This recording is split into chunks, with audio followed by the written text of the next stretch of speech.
I stood in my kitchen, holding the counter tightly, feeling the cold marble under my fingers. My phone was pressed to my ear as Jessica's voice came through, full of pride. "I used your college fund to buy my dream house," she said, sounding completely pleased with herself. "You're not going back to finish your degree anyway. It's time to grow up and face the real world." Her words hit me like a punch in the stomach. That money, $500,000, had been saved by my grandparents for my education. It was supposed to help me reach my dream of becoming a doctor. And now, Jessica was saying it was all gone. I stayed calm. "Interesting," I replied, keeping my voice steady. "And how exactly did you manage that?" "Let me introduce myself. My name is Barbara Walters. I'm 31 years old, and I've been working as an accountant for the past 8 years. At the same time, I've slowly been preparing to go back to school to study medicine. Becoming a doctor has always been my dream." What Jessica didn't know is that I had been expecting something like this ever since she married my brother Lucas 4 months ago. She came into our lives very suddenly, just 7 months ago, to be exact. She met my brother, and within 3 weeks, they were calling each other soulmates. A month later, they were married. "Oh, it was easy," Jessica said, laughing on the phone. She sounded a bit annoyed that I wasn't shouting or panicking. "Lucas still had access to the account from when your grandparents first set it up. All I needed was his signature. That's it. The house is amazing, by the way. Much better use of the money than some silly dream of becoming a doctor." I could almost see the smug look on her face. She was probably standing in front of one of her giant mirrors, smiling at her reflection, thinking she had won. Jessica had always acted like she was better than everyone else. She wore expensive clothes, talked about people behind their backs, and loved being the center of attention. When she started dating my brother, I had a bad feeling. She moved quickly, charming him with sweet words and big promises. But I could see through her act. The good news? Jessica didn't know everything. She thought she had taken all the money. But what she didn't realize was that I had already moved most of it into a new account months ago, one that only I could access. I left just enough in the old account to see what she would do. So while Jessica is busy decorating her new dream house, I'm still on track to achieve my dream too. She might think she's clever, but she's about to find out that I'm not so easy to fool. I had always seen through Jessica's fake smile and sweet words, but my brother Lucas was completely fooled by her. He was too caught up in her charm to notice anything wrong. "Well, thanks for letting me know," I said calmly, opening my laptop. "I hope you enjoy the house." Jessica's voice suddenly became louder, clearly frustrated. "No crying? No begging? Come on, Barbara. Where's the drama?" I didn't reply. I just ended the call and focused on what mattered. I opened my email and found exactly what I had been waiting for, a message from my lawyer. It was the confirmation that the transfer Jessica and Lucas had tried to make had failed. They never got their hands on the money. It had already been moved to a new, secure account 3 weeks earlier. I felt a wave of relief wash over me. My grandmother used to say, "Trust your instincts, but always double-check your accounts." She had started her own accounting business from nothing and taught me everything she knew before she passed away. She was smart, strong, and careful. I always remembered her advice. A few months ago, I started noticing Jessica asking strange questions during Wednesday dinners, very specific questions about my college fund. That's when I knew something wasn't right. So I got ahead of her. I contacted my lawyer and moved the money before they had the chance to do anything. Still feeling calm, I picked up my phone and called my attorney, Betty. My hand was steady, even though I was still angry deep down. "Hi, Betty," I said. "I just got the phone call we were expecting. Has everything been documented?" "Yes," she answered. "We have records of every attempt they made to access the account. We also have the forged documents. From what we can see, your brother's signature looks like it may have been pressured or forced." "Do you want to press charges?" she asked. I thought about Lucas, my older brother, who had always looked out for me. He was kind and gentle. He used to walk me home from school, stand up to bullies, and help me through our parents' divorce. Now, he was married to someone who was worse than any of those childhood bullies. "Not yet," I said. Let's wait. I want to see what Jessica does when she finds out the transfer didn't go through. After the call, I went to my home office and opened the bottom drawer of my filing cabinet. Inside was a folder labeled Grandma's Letters. I took out the most recent one. She had written it just weeks before she died, about 3 years ago. My dearest Barbara, the letter began. I'm leaving you this money because... And I smiled, knowing I was ready to honor her trust and protect what she had worked so hard to give me. I believed in your dream, my grandmother had written. Medicine isn't just a job for you. It's something you were meant to do. Don't let anyone tell you it's too late or too difficult. And most of all, don't let anyone take this chance away from you. You're smarter than they think. Love, Grandma. I ran my finger over her signature at the bottom of the letter. I remembered when I was 12 and she taught me how to study handwriting. It was like a secret skill only we shared. That same skill had helped me notice something wasn't right in the documents Jessica submitted. The signature Lucas had signed didn't match what I knew so well. It was off, shaky, uneven. It didn't look like his normal writing at all. Just then, my phone buzzed. It was a text from Lucas. Hey sis. Jessica's really excited about the house we're buying. I know the money was meant for your school, but you already have a good job. Family should help family, right? I felt that old familiar ache in my chest. Lucas wasn't a bad person, but he had always been bad with money. He always jumped into strange business ideas or quick money plans. Jessica must have seen that right away and used it to her advantage. Another message popped up.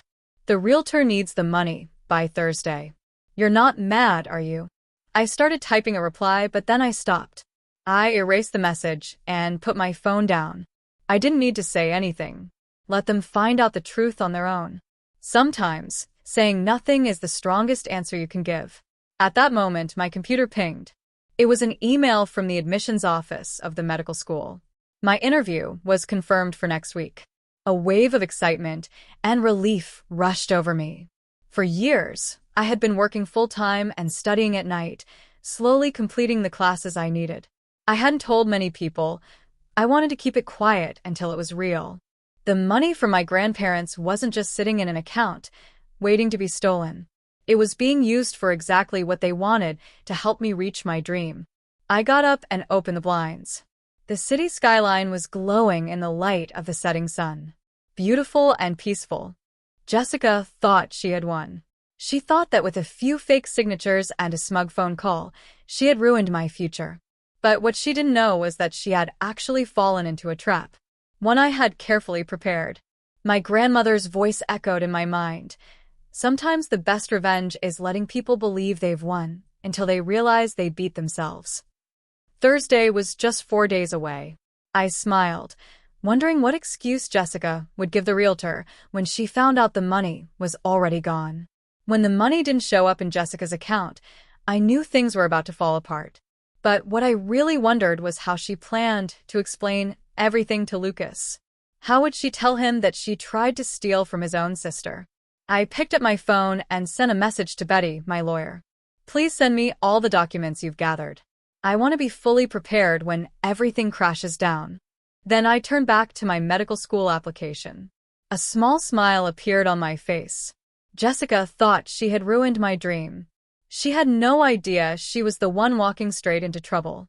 She had underestimated me, the quiet one in the family. That was her mistake. Thursday morning arrived, and my phone lit up with messages from Jessica. One after another. The bank says the transfer didn't go through. What did you do? You think you're smart, don't you?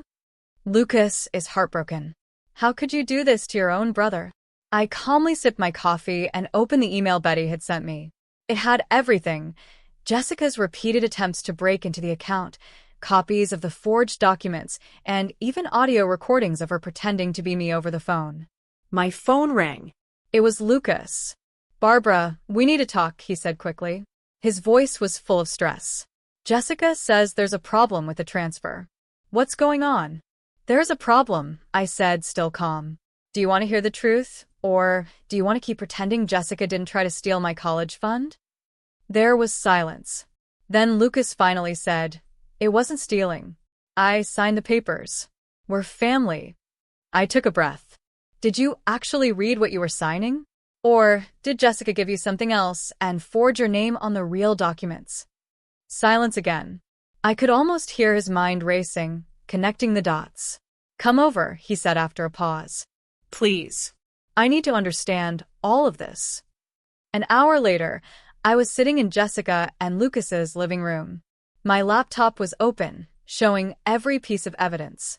Jessica was pacing behind the couch, her high heels clicking loudly on the wood floors she had made Lucas install last month. As you can see, I said, pointing to the screen, these are all the attempts Jessica made to get into the account. Here are the forged signatures. And here's the phone call she made to the bank, pretending to be me. Lucas stared at the screen, silent and pale. Jessica crossed her arms, no longer smug. She looked trapped. This wasn't just about money, I continued. This was about trust. And Jessica broke at the moment she tried to take something that didn't belong to her. For the first time, Jessica had nothing to say. And Lucas finally saw the truth. I turned my laptop toward Lucas and explained everything calmly. Look at these signatures, I said, pointing to the screen. They don't match your handwriting. The bank's fraud team noticed it right away. This wasn't just a mistake. It was forgery. And Jessica, you had no right to touch that money. Jessica jumped up from the couch, her voice full of anger. It was just sitting there while you played pretend about becoming a doctor. We needed that money. I raised an eyebrow. Needed it? For what? A 2-bedroom house you can't afford? More expensive clothes? Or maybe to cover up your gambling problems? Jessica's face turned pale. Lucas looked at her, confused. What gambling problems? I clicked on another file. Let me show you something else, I said. This is a credit report Betty got while we were investigating the account activity. Lucas leaned forward as I read out loud. 3 maxed-out credit cards, 2 unpaid personal loans, and regular cash withdrawals from the Golden Palace Casino. Lucas stared at Jessica in disbelief. Now do you understand why she was suddenly so interested in my college fund? I asked. Jessica's mask finally started to break. She tried to hold herself together, but was clearly shaken. You had no right to look into my finances, she snapped. Actually, I had every right, I said firmly. You tried to steal from me. Did you really think I wouldn't notice? That I wouldn't protect myself? Lucas sank into the couch, his face pale and stunned. He looked up slowly at Jessica. Is this true? He asked quietly. The gambling? It's not what you think, Jessica said quickly. I had a system. I was going to win it all back. The house was going to solve everything. We could have refinanced it later. I watched Lucas closely. He looked like the air had been knocked out of him. I felt bad, but he had to see the truth. He had to face what Jessica really was. How much? He asked in a whisper. Jessica didn't answer. How much do you owe? He asked again. I spoke for her. Over $100,000, and that's just what we've been able to find so far. Lucas lowered his head into his hands. His shoulders began to shake. He was heartbroken. Get out, he said, barely loud enough to hear. Baby, please, Jessica said, stepping closer to him. I said get out. Lucas shouted, jumping to his feet. You tried to steal from my sister. You faked my signature. You've been gambling away everything we had. Get out. Jessica grabbed her purse, tears and mascara running down her face. She paused at the door. Fine, she said bitterly. But don't think this is the end. She slammed the door behind her. I sat next to Lucas in silence, letting the weight of the truth settle. There was a long road ahead, but at least now, the lies were finally gone. I'll find a way to fix this, Jessica said, and then the front door slammed shut behind her. Lucas collapsed onto the couch like the weight of the world had just hit him. His face was pale, and his hands were shaking. I'm so sorry, Barbara, he whispered. I should have listened when you said something felt off about her. I wanted to believe someone could love me that much, that fast. I sat down beside him and gently reached into my bag. Here, I said quietly, handing him an envelope. You're going to need this. He took it with confusion. What is it? It's the name and contact information of a good divorce lawyer. Betty, my lawyer, recommended her. And inside are documents showing Jessica's plans. This wasn't an accident. She's been planning this from the beginning. Lucas opened the envelope and started going through the papers. With every page, his face grew more serious. There were text messages of Jessica bragging to her friends about marrying into a family with money. There were bank statements showing strange money transfers to accounts in other countries. There were also casino receipts from before they even got married. "She never really loved me, did she?" he asked in a soft voice. "No," I replied gently. "But that doesn't mean something is wrong with you. Jessica is a scammer, Lucas. This is what she does. You're not the first." He looked up at me, confused. "What do you mean?" I pulled out the last paper in my folder. "This is a police report from 4 years ago," I explained. "She was married to someone else under a different name. She stole from them too. When they tried to press charges, she disappeared. Changed her name, moved here, and started again, with you as her new target." Lucas sat in silence, trying to take it all in. Finally, he asked, "The college fund, is it safe?" I smiled a little and nodded. Yes. Grandma taught me well. I moved the money weeks ago to a secure account. Jessica's attempts to take it were blocked and recorded. We have everything we need to press charges. "Then do it," he said firmly. "Press charges. All of it. I'll testify, I'll give you anything you need. She can't do this to anyone else." I leaned over and hugged my brother tightly. I could feel him shaking as he tried to hold back his tears. "I'm sorry," he whispered again. "I was supposed to protect you, not put you in danger." I held him close and said, "You didn't put me in danger. You made a mistake, but you're doing the right thing now. That's what matters." In that quiet moment, I knew Lucas was finally seeing Jessica for who she truly was, and he was ready to fight back. "Hey," I said softly, pulling back to look at Lucas. "You protected me all the time when we were kids. Let me protect you this time." Just then, my phone buzzed. It was a message from Betty, my lawyer. The police were ready to act on the evidence we had given them. Even better, Jessica's former victims had been contacted, and they were willing to testify. Lucas looked at me with worried eyes. "What happens now?"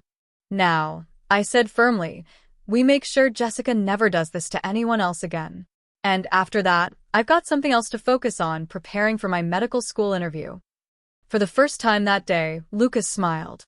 "You're really going to do it. You're going to become a doctor." "That's what the money was for," I said. "That's what Grandma wanted."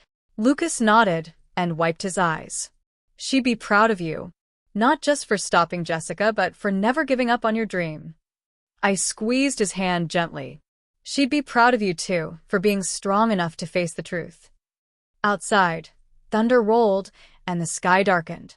Somewhere in the city, Jessica was probably trying to figure out what to do next, unaware that her game was finally over. But right here, in this quiet moment, something that had been broken was starting to heal. 3 months later, I stood in front of my bathroom mirror, adjusting the white coat I had dreamed of wearing for so long. My interview at the medical school had gone perfectly. With the money secured, I had been able to prepare and focus the way I needed to. But today wasn't about my future career. Today was about justice. "Ready?" Lucas asked from the doorway. He looked so much better now. The tired look on his face had faded. The divorce papers had been filed just a day after Jessica's lies and crimes came to light. "Ready," I said, picking up my bag. The courthouse was full of people. But it wasn't just us. There were 3 other families there too, Jessica's past victims. She had used different names with each one: Jessica Shull, Deborah Messing, Ruth Stilling. But her plan was always the same: marry fast, find the money, forge the documents, steal the assets, and disappear. "You don't have to do this," I told Lucas as we sat down. "Betty can show the judge everything without you having to speak." He shook his head. No. "I need to face her. We all do." Just then, Jessica was brought into the courtroom by 3 officers. The woman who once wore designer clothes and heels now wore a plain, standard court outfit. She had been arrested at the airport, trying to flee once again. But this time, she wouldn't get away. This time, the truth was stronger than her lies, and she would finally have to answer for all of them. 4 weeks ago, Jessica was caught trying to run away using a fake passport. The confident, smug smile I remembered from our last phone call was gone. In its place was a look of fear and desperation. When she entered the courtroom and saw the other families sitting there, her eyes widened. This wasn't how she expected things to go. She hadn't planned on facing a room full of people she had hurt. The court hearing moved quickly. Betty, my lawyer, stood up and calmly presented all the evidence we had. She showed the forged signatures, the gambling debts, and the repeated pattern of Jessica's crimes in different states. One by one, the families gave their stories. Each one sounded heartbreakingly similar, stories of love, lies, and betrayal. Jessica had nearly ruined every one of their lives. Then it was Lucas's turn. He stood up, nervous but steady. "She made me believe I had found true love," he said. "But instead, I almost helped her steal my sister's future. The money she tried to take wasn't just sitting in a bank account. It was a gift from our grandmother. It was meant to help Barbara become a doctor and help others. Jessica didn't just try to steal money. She tried to steal hope." I gently squeezed his hand as he walked back to his seat. Finally, it was my turn to speak. "I'm one of the lucky ones," I began. "My grandmother taught me to protect myself. She taught me to trust my instincts and always keep good records. The money she left me wasn't just for college. It was a lesson to stand up for what's right. Today is not about revenge. It's about making sure Jessica can't hurt anyone else the way she hurt us." The judge didn't need much time. His decision was clear and strong. Jessica was guilty on all charges. She was sentenced to 6 years in prison with no chance of getting out early. She was also ordered to pay back all the people she had stolen from.